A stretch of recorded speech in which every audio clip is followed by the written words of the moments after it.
राधे राधे साथियों, सभी को मेरा प्यार भरा राधे राधे। बोलिए सियावर रामचंद्र भगवान की जय, बेहड़ वाली मैया की जय। आदो राम तपोवनादि गमनम हत्वा मृगम कांचनम वेदेही हरणं जटायु मरणं श्रीसुग्रीव संभाषणं बाली निर्दलनं समुद्रतरणं लंकापुरी दाहनं पश्चाद् रावण कुंभकर्ण हननम् एतद् रामायणं। बोलिए सियापति रामचंद्र भगवान की जय, बेहड़ वाली मैया की जय। जुगुति वेद पुनि पोहि अहि रामचरित बरताग पहिरहि सज्जन विमल उर शोभा अति अनुराग। कविता रूपी मणियों को युक्ति रूपी सजा से छेड़कर रामचरित रूपी धागे में पिरोकर सज्जन अपने निर्मल हृदय में धारण करते हैं, जिससे अनुराग रूपी शोभा को पाते हैं। बोलिए राधे राधे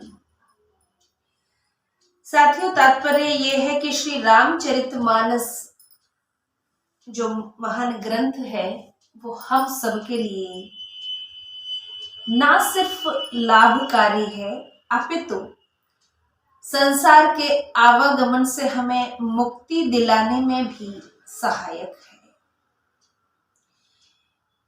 ईश्वर आराधना, ईश्वर भक्ति एकमात्र ऐसा उपाय है जिससे हम कष्टों से दूर रह सकते हैं,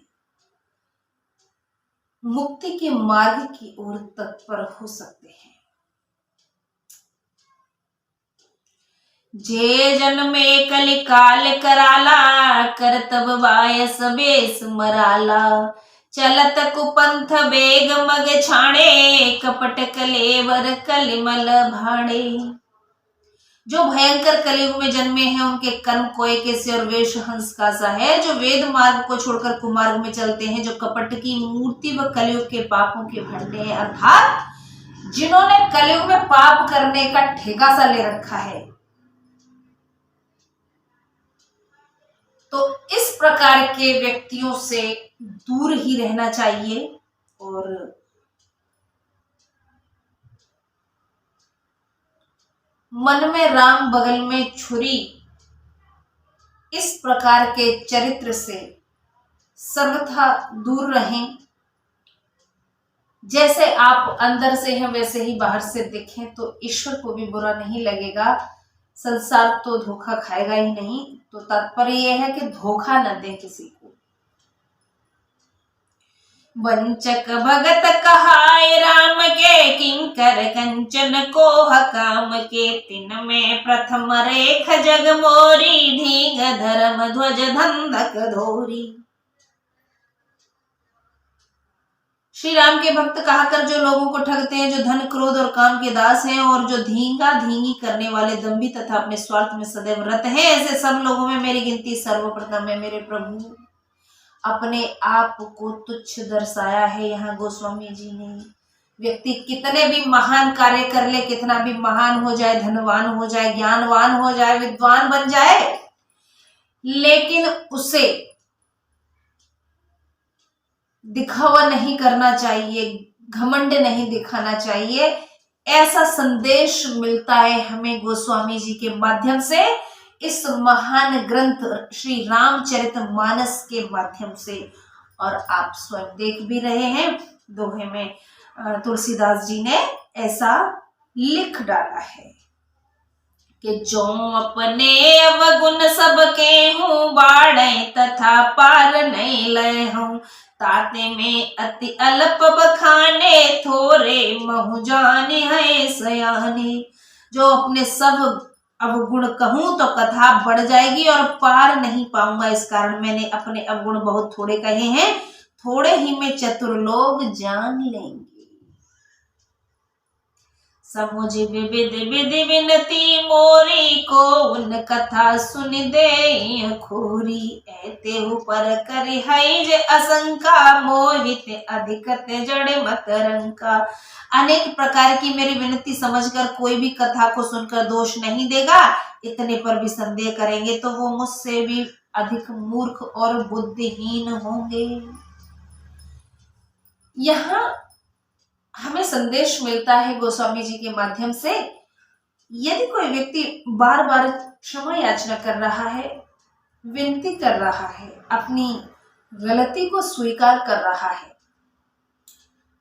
बावजूद इसके उसे गलत ठहराया जाए, उसके विषय में गलत सोचा जाए, तो समझ लीजिए कि सामने वाली वो जनता या वो कोई एक व्यक्ति है, वो ही गलत है।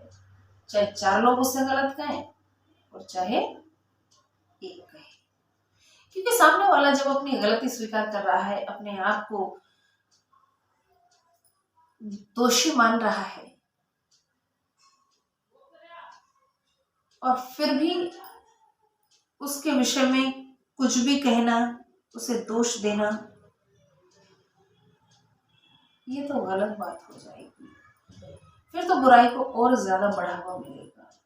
हालांकि महान विद्वान जो होते हैं वो ऐसा नहीं करते हैं, लेकिन मनुष्य एक सामान्य प्राणी है, उससे भूल चूक हो ही जाती है। और यदि आप उससे और ज्यादा परेशान करके रखेंगे, तो देहाती लैंग्वेज में, आंचलिक भाषा में बोल देते हैं हुड़िल्लू कर लेना, इस प्रकार का यदि हो जाता है तो व्यक्ति भी उसी प्रकार का, उसी प्रवृत्ति का हो जाता है। जैसा आप सोचते हैं वैसा ही पाते हैं, जैसा आप बोते हैं वैसा ही पाते हैं, वैसा ही काटते हैं वही उगता है। तो यही सेम कंडीशन यहां है। विचार यदि पॉजिटिव रखेंगे, पॉजिटिव रिजल्ट रहेगा। विचार आपके नेगेटिव है तो रिजल्ट भी आपका नकारात्मक ही रहेगा। ये एक छोटी सी बात हमें मानकर चलना चाहिए, इससे ज्यादा झमेले में पड़ना ही नहीं है। आगे बढ़ते हैं साथियों। 7वें दिन की कथा चल रही है। किसी कारणवश 5वें दिन में मैंने कथा, 6वें दिन में खूब कथा कही थी, लेकिन अपलोड नहीं हो सकी। पूरी 1 घंटे की कथा थी, तो जो 14-15 मिनट की, 14.5 मिनट की करीब वीडियो है मेरी, मैंने वही अपलोड की है। फिर वहीं से शुरू कर रही हूँ, 2-3 दोहे पीछे से लेकर के, क्योंकि ना सिर्फ मुझे कहना और समझना है, बल्कि मैं भी चाहती हूं कि 4 लोगों को इसका लाभ मिले। तो बस मेरा इतना सा उद्देश्य है कि मेरे प्रभु की महिमा अगर मैं पढ़ रही हूँ, गा रही हूँ, समझ रही हूँ, तो इससे कुछ लाभ तो मिलना चाहिए सामने वाले को। घर घर जाकर तो हम किसी को सुना नहीं सकते, और आज की भागदौड़ भरी जिंदगी में कौन सुनना चाहेगा। यूट्यूब एक अच्छा माध्यम है लोगों तक अपनी बात पहुंचाने का, बशर्ते आपकी बात सद्मार्ग की ओर अग्रसर करने वाली हो, अच्छी बातें हो, समाज के हित में हो, लाभदायक हो सभी के लिए। तो श्री रामचरितमानस के अध्ययन से किसी का भी अहित तो नहीं होने वाला, लाभ ही होगा। ईश्वर का भजन भक्ति सबकी ओर पहुंचेगी। कुछ लोग तो इंस्पायर होंगे, कुछ हो चुके होंगे, और बहुत से लोग आगे आने वाले समय में जो भी सुनेंगे, देखेंगे, मुझसे जरूर मेरी बहनें प्रेरित होंगे। खासकर मैं यंग जनरेशन की बात कर रही हूँ, और नव दंपतियों के लिए मैं कहूंगी, बॉयज तो नहीं इतना ज्यादा करते हैं पूजा पाठ, कम ही लोग करते हैं, करने वाले करते हैं, लेकिन महिलाएं घर में जो लक्ष्मी का स्वरूप है, वे इसको जरूर फॉलो करें।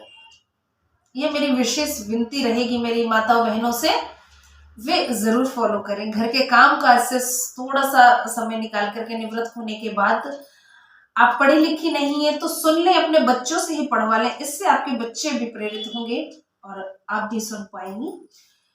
अदरवाइज मैं अपनी वीडियो तो अपलोड करती ही रहूंगी, लेकिन मेरी आवाज़ पसंद नहीं आ रही है, मेरे बोलने का तरीका पसंद नहीं है, मैं एक्स्ट्रा कुछ पर्सनल अपने विचार रखती हूँ, वो अगर पसंद नहीं आते हैं तो आप अपने बच्चों से पढ़वाइए, खुद पढ़िए, अपने पतियों से पढ़वाइए। आपके मोहल्ले में, गली में बुजुर्ग लोग होंगे, अगर चौपाल लगाते हैं लोग, बैठक होती है, कहते हैं ना 4 औरतें बैठ जाएंगी चुगली करने के लिए, तो चुगली ना करें। चुगली आपसी बातें सभी करते हैं, उन्हीं को चुगली का नाम दे दिया जाता है। महिलाओं को इतना ज्यादा घुड़ेलू कर दिया गया है, तो वो ना किया जाए समाज के द्वारा। लेकिन हाँ, उसमें भगवान का भजन अवश्य हो आपकी बातों में। अगर आप 100% बातें कर रहे हैं, उसमें 50% तो ईश्वर की भक्ति से रिलेटेड बातें होनी ही चाहिए, कुछ दोहे होने चाहिए, चाहे वो किसी भी ग्रंथ के हों। रामचरितमानस से जरूर नहीं, गीता से भी आप कुछ भी ले सकते हैं। तो इस प्रकार से माहौल अच्छा बनता है और आपकी बातें चुगली नहीं रह जाती, ईश्वर भक्ति उसमें समाहित हो जाती है। और जहां ईश्वर भक्ति समाहित होती है वहां राधे राधे होती है। बोलिए राधे राधे। के समुझ विविध विधि विनती मोरी, को उन कथा सुन दे हखोरी। एत्यहु पर कर है जे असंका, मोहित अधिकत जड़ मत रंका। अनेकों प्रकार की मेरी विनती समझकर कोई भी कथा को सुनकर दोष नहीं देगा।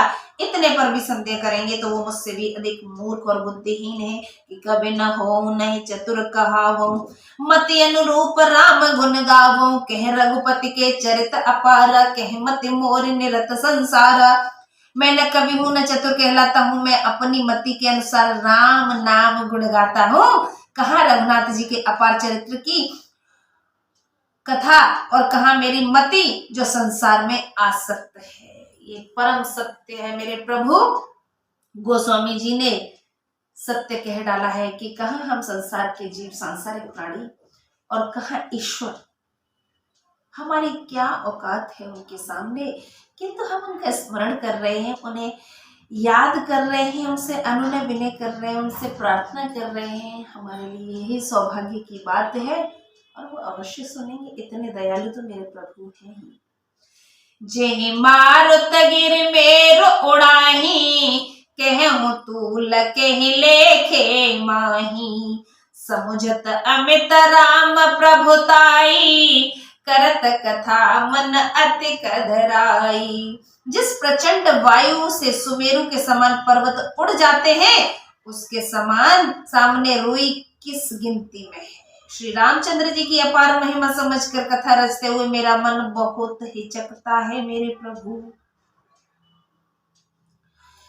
शारद शेष महेश विधि, आगम निगम पुराण। नेति नेति कही जासु गुण, करहै निरंतन गान। सियापति राम जय जय राम, अवधपति राम जय जय राम। मेरे प्रभु राम जय जय राम। सरस्वती जी, शेष जी, शिव जी, शास्त्र वेद पुराण ये नेति नेति ऐसा कहकर जिन प्रभु के गुण सदैव गान करते रहते हैं कि सब जानत प्रभु प्रभुता सोई, तदपि कहे बिनु रहा न कोई। तहाँ वेद अस कारण राखा, भजन प्रभाव भांति बहुभाषा। यद्यपि सब प्रभु की ऐसी प्रभुता जानते हैं, तथापि कहे बिना कोई नहीं रहा। इससे वेदों ने भी कारण बताया है कि भजन का प्रभाव उनके प्रकार से वर्णन किया गया है। एक अनीह अरूप अनाम, अज सच्चिदानंद परधाम।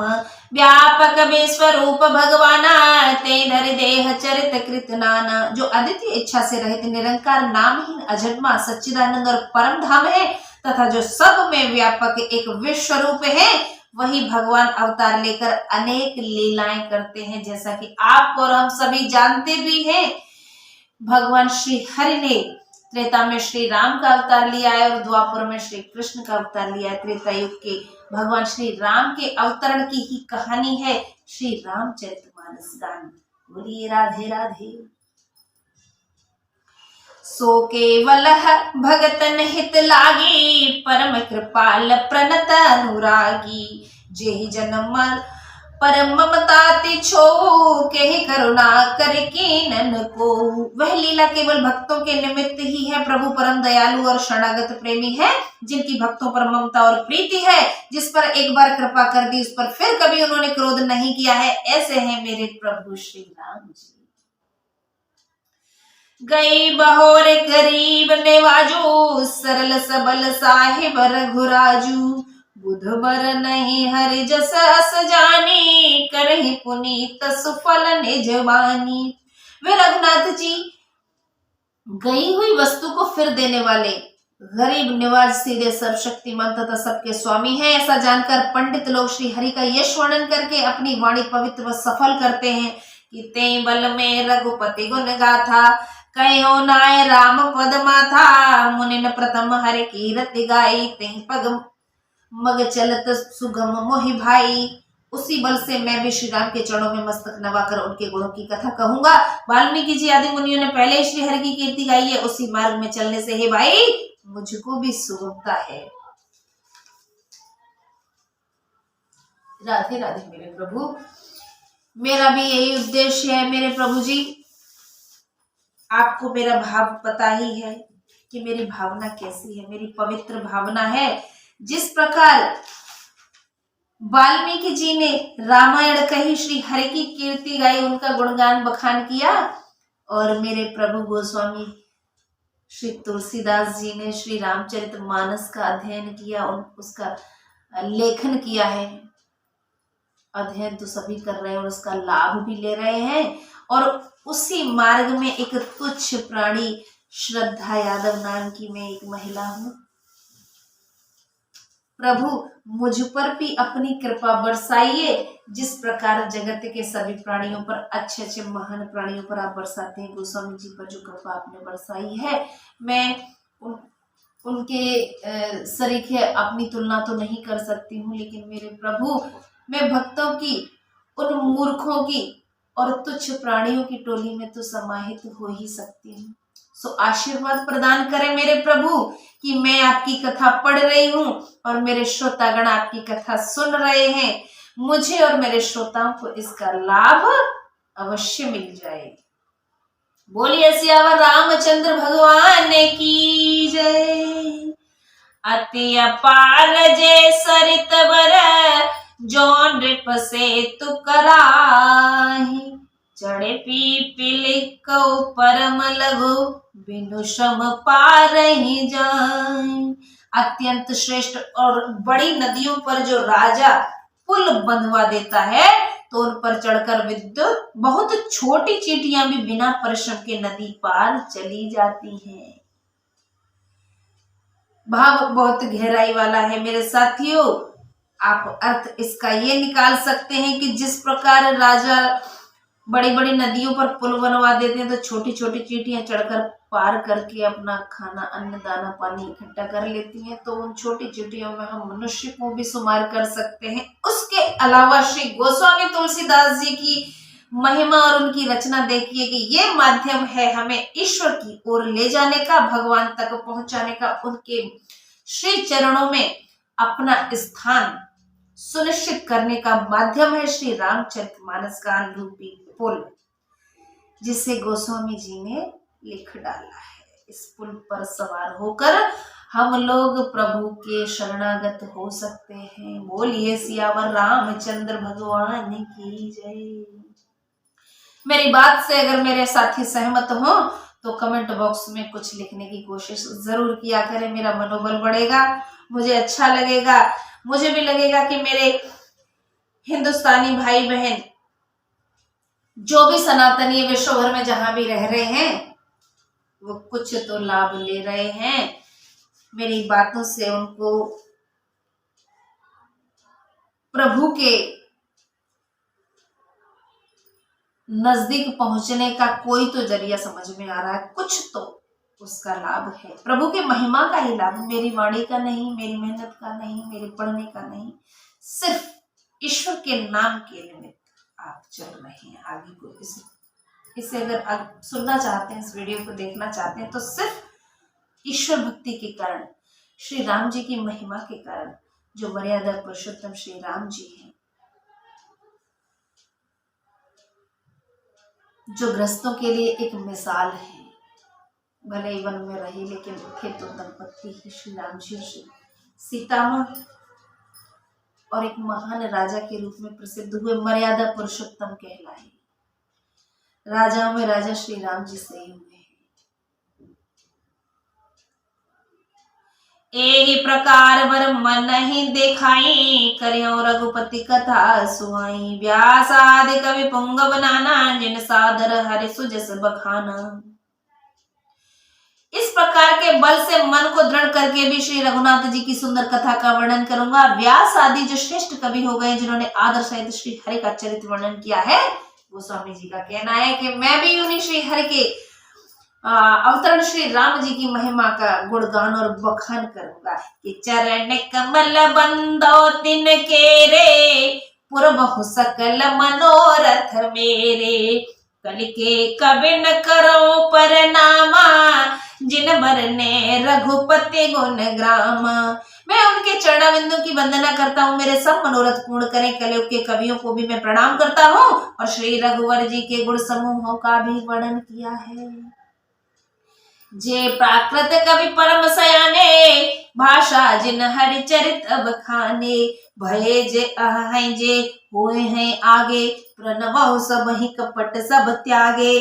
और जो बड़े चतुर प्राकृत कवि हैं, जिन्होंने भाषा में हर चरित बखान किया है, ऐसे जो कवि पहले हो चुके हैं तथा जो आगे होंगे, उनको मैं छल कपट छोड़कर प्रणाम करती हूँ। मेरा प्रणाम स्वीकार कीजिए मेरे प्रभु। हो प्रसन्न देहु वरदानु, साधु समाज भनित सन्मानु।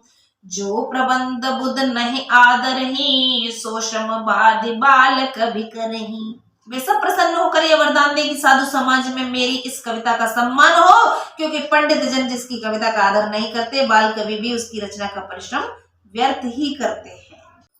क्षमा साथियों, मोबाइल एक्सेप्ट नहीं कर रहा है लॉन्ग ड्यूरेशन वीडियोस, कुछ गड़बड़ है फोन में। हमारा संपर्क बीच में ही टूट गया। आगे बढ़ते हैं। कीरति भनिति भूति भली सोई, सुर सर सम सब कहत होई। राम सुकीरति भनिति भदेसा, समंजस असमोहि अंदेसा। यश कविता और संपत्ति वही अच्छी होती है जिसके कि गंगा जी के समान सबका हित हो। राम जी की कीर्ति तो बड़ी सुंदर है और मेरी कविता भद्दी है, दोनों में यह असामंजस्य है, इसकी मुझे बड़ी चिंता है। गोस्वामी जी किस प्रकार वर्णन कर रहे हैं? वो कह रहे हैं यश यानी हमारी बढ़ाई, जो हमारी फेम प्रसिद्धि होती है, कविता और संपत्ति वही अच्छी होती है जिसका गंगा जी के समान सबका हित हो। यदि संसार में आपका यश है, आपकी फेम है, प्रसिद्धि है, वो प्रसिद्धि यदि किसी के काम आ रही है तो ही अच्छी है, वरना झूठा नाम फालतू की हुल्ला मचा रखा है कि नहीं वो ये है वो है, क्या है। यदि समाज हित में नहीं आप कुछ कर रहे हैं, परोपकार नहीं कर रहे हैं, लोगों की भलाई के लिए काम नहीं कर रहे हैं, तो वो फेम वो प्रसिद्धि किस काम की है? किसी काम की नहीं है। कविता, यदि कविता से किसी का लाभ हो, आजकल कवि कविताएं करते हो, कविताओं से किसी का भला हो पा रहा है तो कविता ठीक है, अदरवाइज वो कविता भी व्यर्थ है। संपत्ति, लोग धनार्जन के चक्कर में आज क्या कुछ नहीं कर रहे हैं, अच्छे बुरे सभी कर्म किए जा रहे हैं। पैसा इकट्ठा करने की होड़ तो इस कदर लगी हुई है, जैसे भक्त भगवान को पाने की इच्छा। यहाँ ध्रुव जी का एग्जाम्पल हम ले सकते हैं। ध्रुव जी जिस प्रकार आतुर थे श्री हर से मिलन के लिए, वैसे ही धन लोलुप हो गया है व्यक्ति। धनार्जन की ऐसी उत्सुकता उसके अंदर, इतना लालच हो गया है, पूछिए मत क्या कुछ कर गुजरने को तैयार है। यदि वो धन आपने इकट्ठा कर भी लिया है, वो किसी काम का नहीं है, किसी के हित में नहीं है, उसका मिसयूज किया जा रहा है, तो वो धन भी व्यर्थ है। इतना सा भाव है श्री तुलसीदास जी का।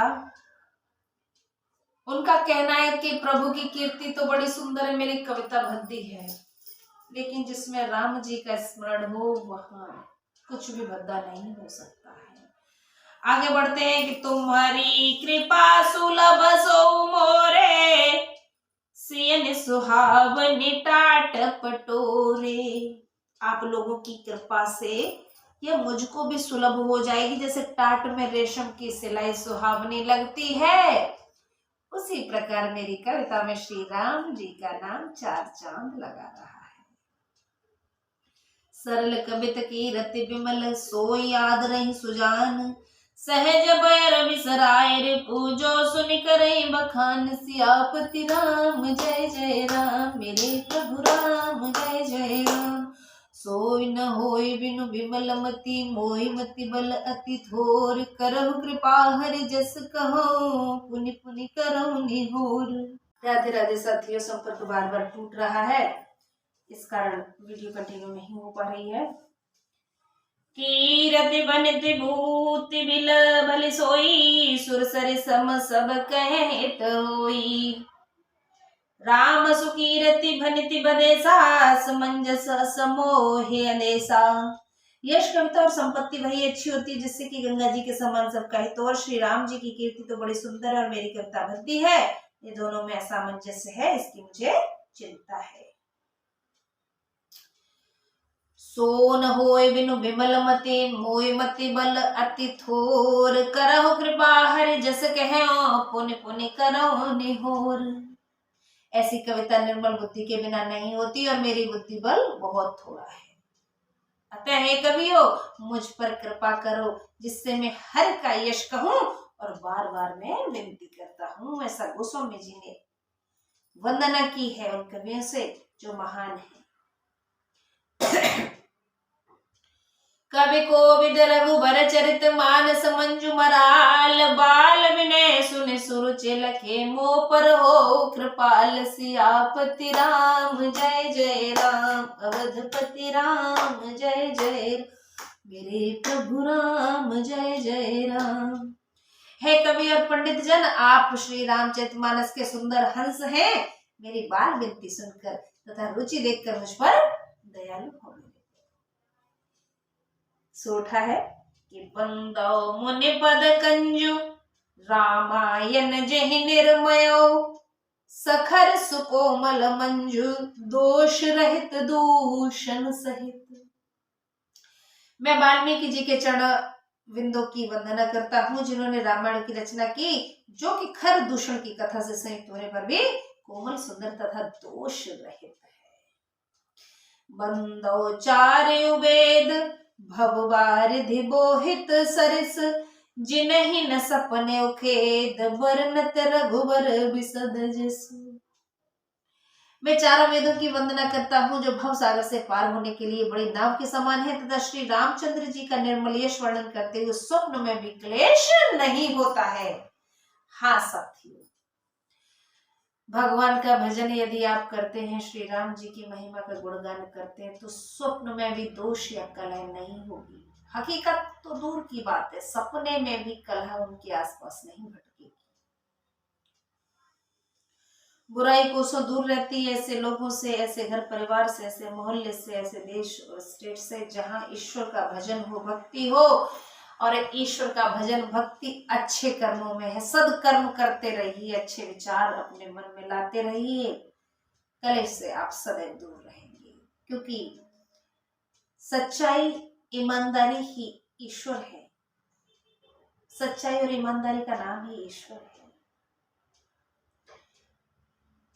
बंदो वेदे पद रेणु भव, भव सागर जय कीन जय। संत सुधा ससिधेनु, प्रगटे खल बिसबारुनी। मैं ब्रह्मा जी के चरण रज की वंदना करता हूँ जिन्होंने ये संसार रचा है, जिनमें वे से संत रूपी अमृत चंद्रमा और कामधेनु और दुष्ट मनुष्य रूपी विष व मदिरा उत्पन्न हुए। मनुष्य विष और मदिरा को दुष्ट की संज्ञा दी गई है। आगे आप खुद समझदार हैं। तुलसीदास जी ने स्वयं लिख भेजा है, दुष्ट मनुष्य रूपी विष व मदिरा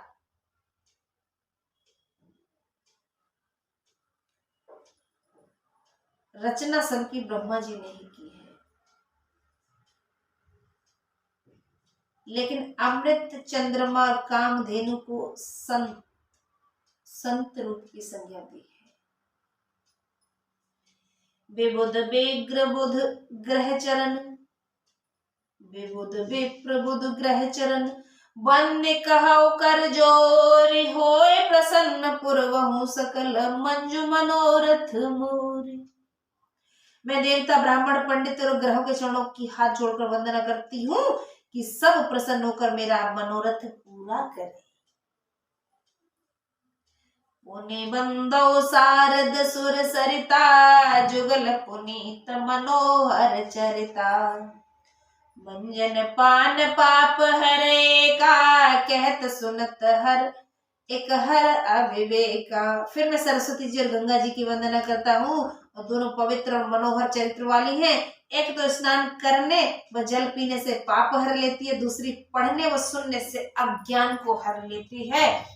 माँ गंगा और माँ सरस्वती जी की तुलना देखिए किस प्रकार की गई है। एक का जल पीने भर से और स्नान कर लेने मात्र से उससे व्यक्ति के पाप धुल जाते हैं, सभी कष्टों से वो दूर हो जाता है। उसी प्रकार माँ शारदे की तुलना देखिए ज्ञान से की गई है। ज्ञान की देवी है माँ शारदा, जिन्हें पढ़ने सुनने से अज्ञान दूर हो जाता है। अज्ञान अर्थात अंधेरा दूर दूर तक नहीं रहता, प्रकाशमय हो जाता है, वो व्यक्ति प्रकाशमय हो जाती है। उन लोगों की दुनिया जो माँ शारदे का स्मरण करते हैं, पढ़ना लिखना चाहते हैं, लेकिन वो पढ़ाई भी आपको सद्मार्ग की ओर ले जाने वाली हो, परहितैषी भाव से हो, जिससे आप लोगों का भला कर सके। पढ़ने लिखने के बाद ऐसा ना हो कि डॉक्टर इंजीनियर बन जाएं, बड़े व्यक्ति बन जाएं और गलत काम करना शुरू करते हैं, गलत धंधे अपनाना शुरू करते हैं, तो वो व्यर्थ है। माँ सरस्वती उन पर प्रसन्न नहीं रहती। वो एक अलग बात है कि वो मन का धन तो कर लेते हैं, किंतु उसका लाभ नहीं ले पाते, और असली लाभ ईश्वर का समीप होना है। ईश्वर के समीप वो लोग नहीं पहुंच पाते। ईश्वर के प्रसाद पर्यंत जो काम करते हैं, उन्हीं की पढ़ाई लिखाई भी, उसका कोई मतलब अगर अर्थ निकलता है तो उन्हीं का निकलता है। उन्हीं की पढ़ाई लिखाई समर्थ मानी जाएगी जो दूसरों की भलाई में काम करते हैं, परहितैषी है। इतना सा तात्पर्य है, बहुत आसान सी सरल शब्दों में मैंने बताया है, समझ में आ भी जाना चाहिए। कैसा क्या चल रहा है वो एक अलग बात है, हम कैसे चल रहे हैं, हम अपने आप को सुधार करके चले, संसार अपने आप सुधर जाएगा। दूसरों में खोट निकालने के बजाय हम खुद में खोट निकालें, अगर है तो, नहीं है तो आप पर ईश्वर की कृपा है, इसलिए आप में कोई दोष नहीं है।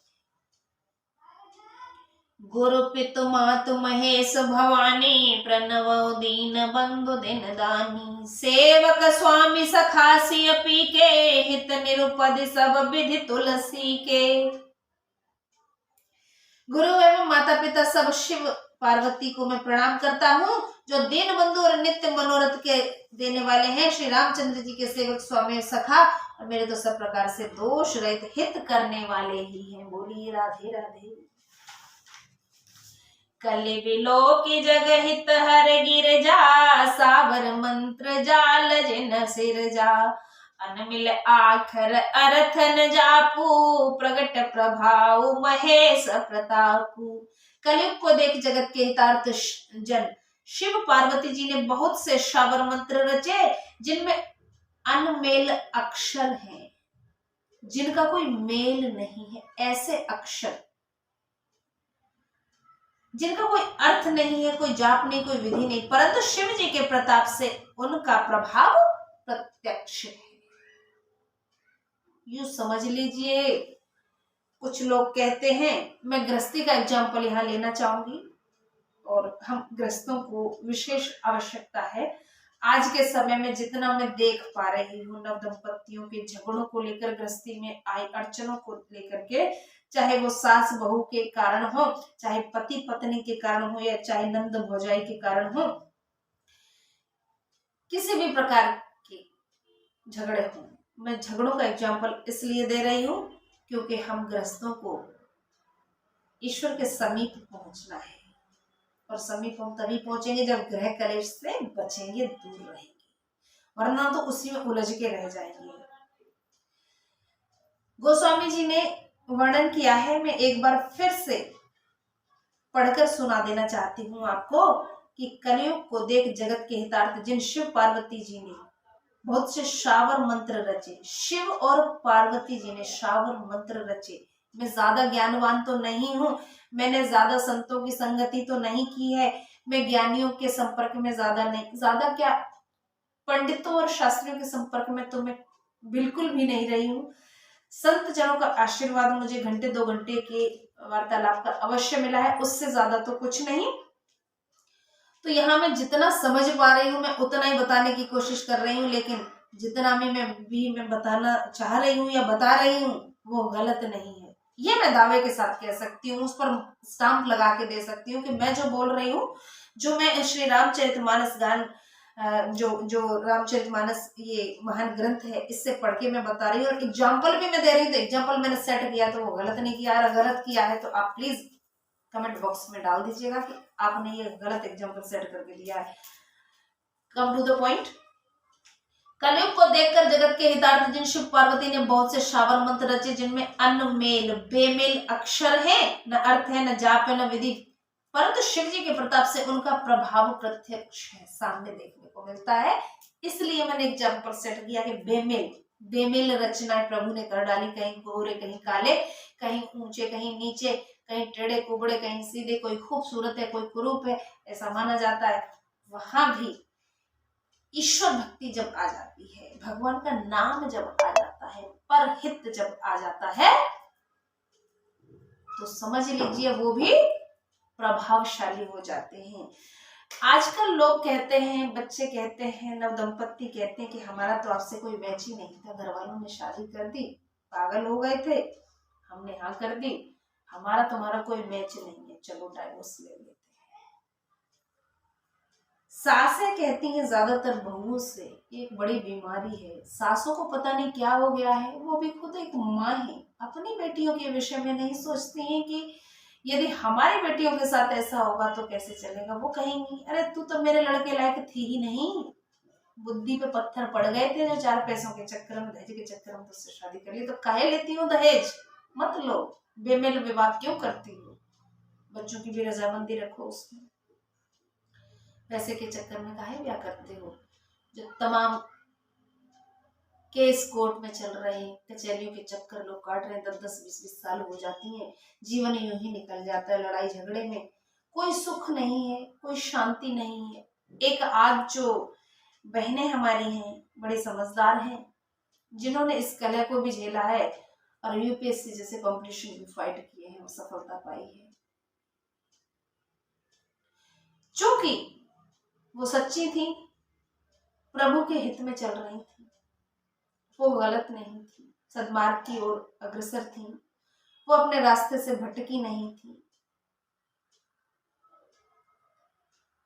वो अपने सिर्फ और सिर्फ अपने जीवन साथी के लिए जी रही थी, लेकिन उनके जीवन साथी भटक गए होंगे, उनका हाल देख लीजिए। ऐसा ही ज्यादातर हो रहा है, जो मेरे भाई बहन भटक रहे हैं वो अपने जीवन साथियों से दूर जा रहे हैं,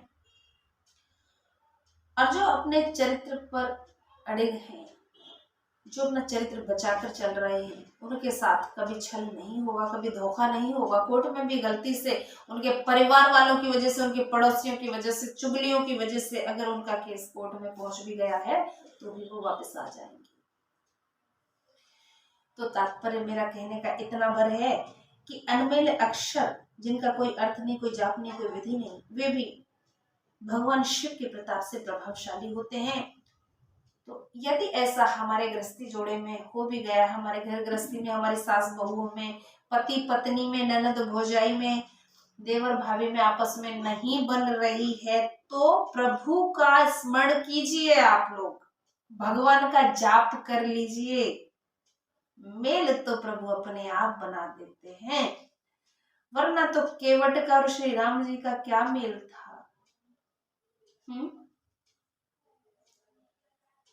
रावण राक्षस कुल से था, लेकिन अंत में प्रभु के टच में था, इसलिए मुक्ति मिली उसको। वो अलग बात है कि कुकर्म थे उसके, गलत कर्म थे, लेकिन ईश्वर के टच में आया। आप भी टच में आ जाइए ना, आप भी भगवान की भक्ति थोड़ी सी कर लीजिए ना, लेकिन सच्चे मन से करिएगा। दिखावा मत कीजिएगा कि नहीं हम तो रामायण सुनते हैं, अरे हम तो पूरे दिन कथा सुनते हैं, हमारी टीवी तो पूरे दिन चलती है, संस्कार चैनल पे चलती रहती है, फलान का चैनल पे चलती है।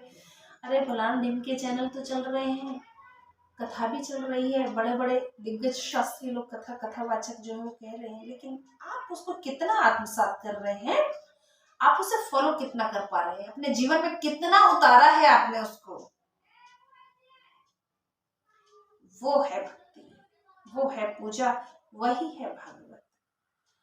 ये भागवत थोड़े ये टीवी चला ली, मोबाइल चला लिया, वो चल तो रहा है, अरे देख मैं कथा सुन रही हूँ, मैं कितनी वो हो गई, मैं तो बहुत सुधर गई हूँ।